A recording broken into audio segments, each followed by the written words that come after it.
Let's talk about something that's been quietly boiling under the surface of Steelers Nation. And no, it's not just about whether this team can beat the Packers on Sunday night. Because honestly, that might not even be the biggest question hanging over Pittsburgh right now. The bigger issue, and one that could end up defining the rest of the season, is what the heck is going on with this defense. Yeah, we all know Green Bay has that strange stat line where they've only won games when scoring exactly 27 points. And sure, it's funny, but none of that really matters if the Steelers' defense doesn't get right and fast. The schedule ahead is absolutely brutal, and there's no more time to coast or figure things out as we go. The Packers are coming in hot. For wins, just one loss, and a team identity that's starting to click in all three phases of the game. After that, it's a trip to face Justin Herbert, the league's top passer, then straight into another round with the Bengals, followed by heavyweights like the Ravens, Bills, Dolphins, and yes, even the Lions, who some are saying might just be the best team in football right now. Every one of those teams has the firepower to expose a defense that can't hold up its end. That's why it's hard to sit here and say, we need to win this one game. No, what we need is a defense that doesn't collapse every time it faces a competent offense. That's the real concern. So when you look at Sunday night's game against the Packers, it's not just about wins or losses anymore. What's more valuable right now than another checkmark in the win column is seeing this defense come back to life. See some fire. See some adjustments. Show us there's still structure, communication, and most of all, some pride in what this defense represents. Because if not, what are we even doing here? What's the point of making it into the postseason if you're just going to get torched for 400 passing yards the minute you get there? You can already hear the excuses forming. Short week. Tough travel. It was just Cincinnati. It won't happen again. The players have said it. The coaches have said it. But saying it isn't enough anymore. And here's where things get a little more real. If you're still out here treating this defense like it just had an off night, you're not watching close enough. This isn't new. It's been trending this way. The Bengals game was just the worst version of what's been building for weeks. The pass defense didn't suddenly fall off a cliff. It's been slowly sliding there all season long. And look, if the Steelers lose to the Packers but come out of the game with a defense that looks like it found something, that figured something out, maybe a new alignment, maybe new personnel stepping up, maybe just sharper execution, then yeah, that's a trade I'll take. Any day. A 13-10 loss that rebuilds confidence on defense is 1,000 times better than a fluke win where we give up another 400 yards and learn nothing. Because the ceiling of this team is going to be defined by the defense, not by whether Kenny Pickett throws for 2 touchdowns or Jalen Warren breaks a run. That's just the truth. There's a limit to how far the offense can carry this team. That's not a knock. It's just how this team is constructed right now. There's talent, no doubt. We've seen flashes, some exciting moments, but it's not the kind of offense that's built to win shootouts week after week. You can't depend on 1 or 2 big plays from a guy like George Pickens or a gadget call from Arthur Smith to cover up for a defense that's leaking yards all over the field. It's not sustainable. What is sustainable is defense, discipline, consistency. Those are things you can hang your season on if you actually fix them. And that's why it's frustrating to hear the coaching staff falling back on the same tired script. We need to stop the run. That's the go-to explanation. Mike Tomlin says it. Terrell Austin repeats it like a mantra. But here's the thing. Everyone knows that stopping the run matters. That's not breaking news. What's concerning is how much they're leaning on that, as if it's some magical cure for everything wrong with the secondary. As if stacking the box and getting physical in the trenches is going to suddenly erase blown coverages and bad communication on the back end. It won't. It can't. You don't climb from 31st in the league in pass defense by tackling harder on first down. It's a system-wide issue, and it's going to take more than effort to fix it. You want real change? Start showing it. Start rotating personnel. Give younger guys like Nick Herbig real snaps. Stop dropping linebackers into deep coverage like they're ball-hawking safeties. That's not just confusing, it's ineffective. You've got some of the best tacklers in the league, and you're lining them up where they can impact the game. That's not just bad scheming, that's wasted talent. It's not enough to just want him more. You need to do more. Think more. Adjust. Because no amount of rah-rah locker room talk is going to save a defense that keeps doing the same thing and expecting different results. And here's the wild part. This is still a team with a real shot. The AFC is wide open. Teams are beating each other up every week. If the Steelers can just steady the ship defensively, there's no reason they can't hang around until late in the season. But if they don't, if this keeps spiraling, it's going to be one of those years where you look back and say, man, they were right there, but the defense never got its act together. And we've seen that before in Pittsburgh. It's a painful thing to watch. The good news? There's still time. Not a lot, but enough. Enough to change course. Enough to give this group a chance to reestablish an identity. Because say what you want about the Steelers' legacy, about the standard being the standard. None of that means anything if you don't live up to it on Sundays. This is the moment where we find out what this defense really is. Not what it says it is. Not what it used to be. What it is now. And if that means taking a hard loss against Green Bay while building something solid again on defense, so be it. That's the kind of loss you can actually build from. So when the game kicks off under the lights at Acrisure Stadium, yeah, we'll all be watching the scoreboard. But I'll be watching the secondary. I'll be watching the pass rush. I'll be watching the communication. I want to see something new, something real, because the excuses are out of time. The opponents are only getting tougher. And if this defense doesn't turn a corner now, it might not get another shot. And that is where things start getting really serious. Because when you look at how the coaching staff is addressing these problems, it's not exactly inspiring confidence. You've got Tamlin and Austin giving almost word forward the same response when asked about what's gone wrong, that it all comes down to stopping the run. That's not just a talking point, it's a shield. A way to avoid admitting that the real issue is lie deeper than that. It's a way to keep the focus off a secondary that hasn't lived up to expectations, a scheme that's too predictable, and a refusal to adapt to the strengths and weaknesses of the personnel on the field. And let's not pretend like that's not intentional. There is clearly a desire to protect the defensive identity that's been built in recent years, but at what cost? How many games have to slip away before someone in that building admits that maybe, just maybe, this group was overrated from the start? That's the root of it. Pride. This defense was supposed to be one of the strongest in the league. Top-tier pass rushers. Veteran leadership. Tough, hard-hitting football. But what we're seeing right now doesn't reflect that reputation. You can say it's about missed tackles, bad angles, or lack of discipline. Sure, those are all part of the equation. But none of that explains why the defense constantly logs out of position. Why opposing quarterbacks have clean packets and wide open windows.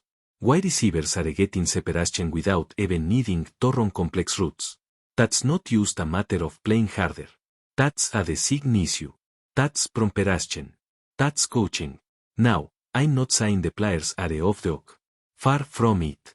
If anything, this is the team for leaders in that locker room to rise up. Guys like Minka Fitzpatrick, Cam Howard, and TJ Watt need to take control. Not just in the media or in team meetings, but on the field. That means holding teammates accountable. That means setting the tone on every single snap, not just in big moments. Because right now, there is too much talking and not enough doing. And you can't afford to be that kind of team in this league. Not with this schedule. Not with these expectations. And look, I get it. The coaching staff wants to simplify things. They want to focus on fundamentals, get back to basics. That's fine in theory. But when the same basic problems keep popping up week after week, maybe it's time to admit that the foundation itself is cracked. That the personnel you're relying on in coverage isn't getting the job done. That the reliance on sound schemes isn't fooling anyone. That disguising low express snap don't matter if everyone ends up in the wrong spot post-snap. These are not just bad game issues. These are system-level failures that require real changes, and that takes guts. What kind of changes? Well, for starters, stop pretending like every player on the field has to be a veteran to earn snaps. You've got young talent that's itching to prove something, and honestly, it can't be worse than what we've seen. Nick Herbig deserves more opportunities. He brings energy, speed, and an ability to disrupt. He might make mistakes, but at least they make them at full speed. That's something this unit is sorely missing, urgency. You can't play defense in the NFL at half speed. You can't hesitate and second guess and hope the other team makes a mistake. You have to force the issue. The truth is, this unit has been living off reputation more than performance for a while now. Yes, TJ Watt is still elite. Yes, Cam Hayward is still a beast when healthy. But a few big names don't make a great defense. It takes cohesion. It takes chemistry. And maybe most importantly, it takes humility. The willingness to admit that what you're doing isn't working and carry to do something about it. That's what separates good teams from great ones. That's what turns a mid-season slump into a playoff run. And again, none of this is to say the season's over. Far from it. But what we're seeing is a team at a crossroads. One direction leads to the same old story, blown coverages, second half collapses, excuses after the game. The other direction? That's where things get interesting. That's where you lean into the struggle and find out who you really are. That's where you see if this defense can reinvent itself, or if it's just going to keep drifting toward mediocrity. Let's be real, the defense isn't going to save this team. It can complement. It can keep you in games. But if you're counting on defense to win shootouts, to put up 35 every week, to bail out the defense every teammate gets beat up, you're in for a long season. This team is built from the defense out. Always has been. That's the identity. That's the culture. That's what fans expect when they wear the black and gold on Sundays. And right now, that identity is in question. So yes, Sunday's game is important. But not for the reasons everyone's talking about. It's not about keeping pace in the standings. It's not about revenge or momentum. It's about survival. It's about looking in the mirror and deciding whether this defense wants to be feared again, or forgotten. Whether this team wants to be taken seriously, or just be another what-if story in a long line of underachieving seasons. There is no more room for speeches. No more benefit of the doubt. It's time for action. The scheme has to evolve. The personnel has to shift. The communication has to tighten up. Every level of this defense needs to recalibrate, from the line to the linebackers to the last man in coverage.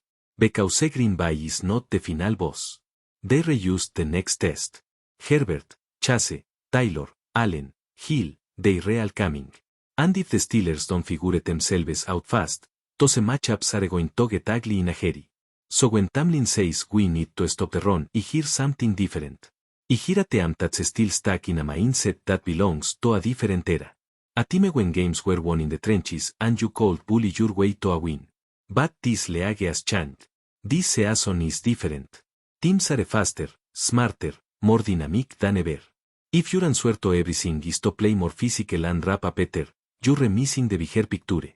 You have to be multiple. You have to disguise, adapt, confuse. Defense in today's NFL is about versatility and execution, not just brute strength.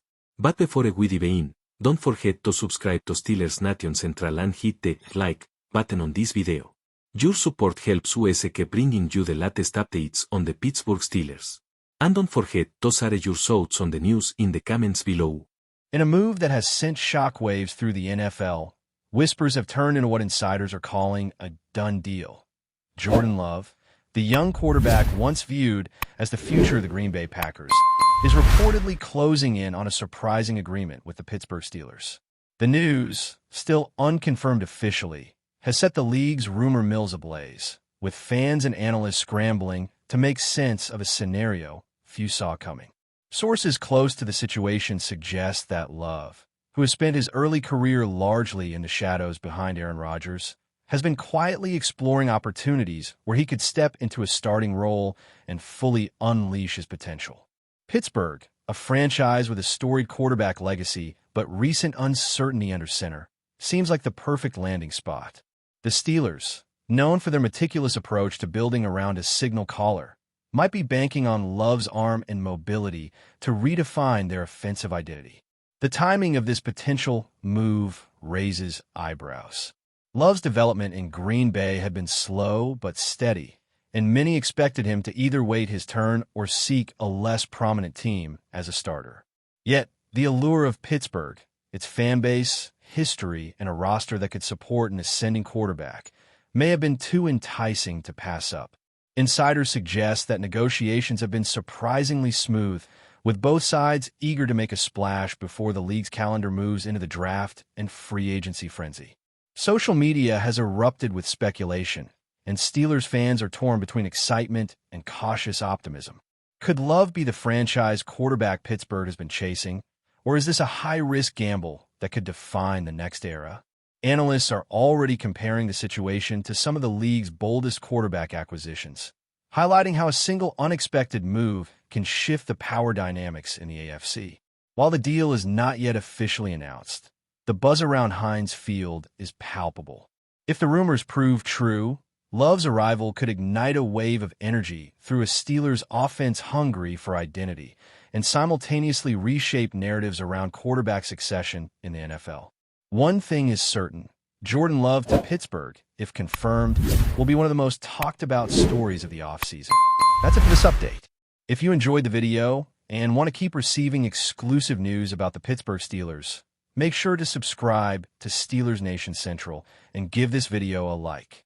We always look forward to hearing your comments and opinions. See you in the next video.